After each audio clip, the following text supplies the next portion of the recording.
Miguel Ederati back here on the CRP, and we're looking at odds for the heavyweight division. It is early May of 2019, and the next 6 to 8 weeks are very critical. All of the big heavyweights are fighting, and let's take a look at the odds and see what we're actually getting in terms of competitive stuff. And, maybe it's not a lot.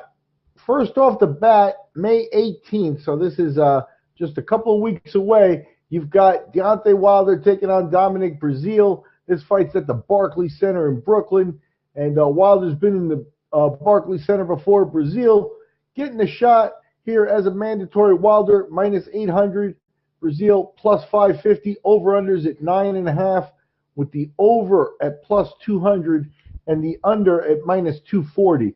So they're expecting Wilder to get the knockout there. I don't know about this one. Breazeale, pretty skilled fighter.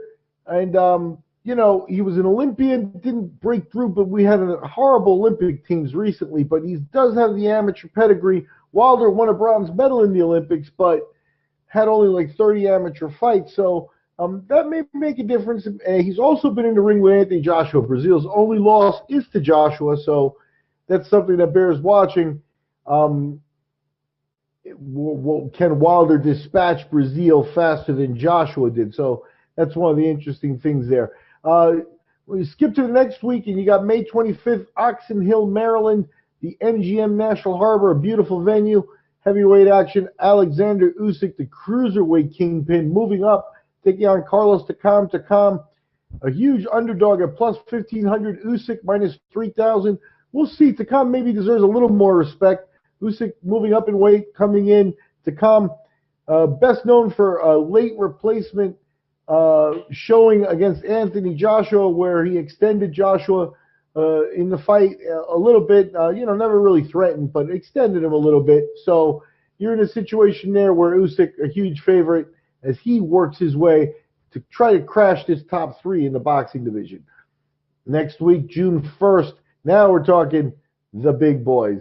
Anthony Joshua is in New York City at Madison Square Garden. He's finally settled on Anthony Ruiz Jr. as the opponent. Joshua minus 25-25 right now. It means you got to bet $2,525 to make $100 on Anthony Joshua. So it's one of those things where Joshua, not getting basically the same odds. I think Miller had a little bit smaller odds, but Ruiz Jr.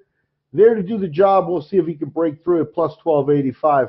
It'll be up there with not Buster, just maybe a notch below Buster Douglas and Mike Tyson, but nobody expects Ruiz to break through. Skip to June 15th. You got Tyson Fury. Fury, the other member of the top three here in the heavyweight division. He's in a crush fight at minus 3,600 as he takes on Germany's Tom Schwarz. He is at the Thomas and Mack Center, so the American audience can catch Tyson Fury.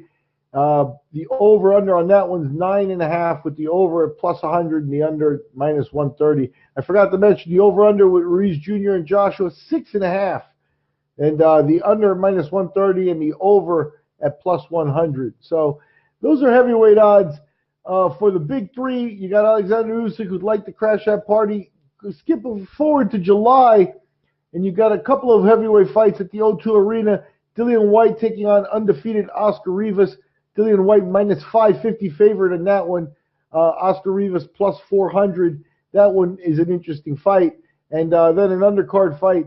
Heavyweights from the British scene, David Allen on the rise, minus 210 as he takes on David Price. Price on the B side of his career at plus 160. So a little bit of heavyweight odds over the next couple of weeks. Basically, most competitive stuff comes to us from London in July. Everybody else is in crush fights. Deontay Wilder at minus 800 is the only not four-figure favorite among Usyk, Joshua, and Fury. So not a situation where you got heavyweights taking many chances out there.